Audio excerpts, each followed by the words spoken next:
Content marketing. Yes, content is still king. Content is crucial for multiple reasons. Content is what Google uses to index and understand your site. Content is what brings people to your website and gives them a reason to stay there. And content is what will allow you to build loyal fans that stick with you. We know this is the end goal because we've discussed the value of repeat traffic over and above any other form of traffic. How to write a stunning SEO article that readers and Google will love. If you're setting out to write a stunning SEO article, then you may already have your wires somewhat crossed. More specifically, setting out to write an SEO article means you're probably setting out with entirely the wrong objective. Writing an SEO article suggests that you are writing for Google first and for your visitors second.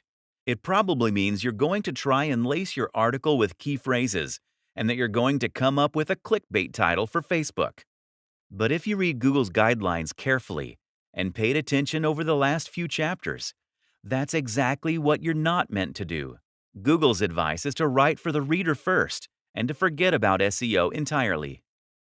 The perfect length.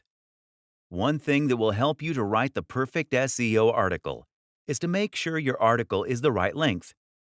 Ideally, it should be about 1,400 to 1,800 words. This is what a lot of research shows to be Google's preferred length, and it's long enough that you can deliver some real high-quality content to your reader.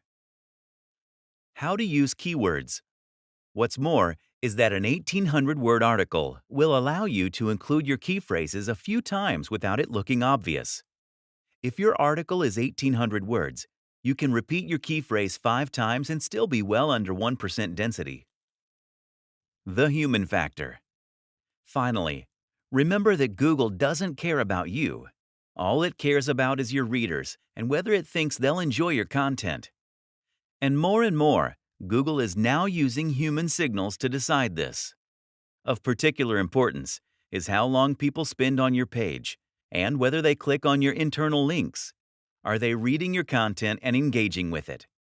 Make sure that you aren't driving visitors away by keeping ads to a minimum, spacing out your content, and using engaging language that will draw them in.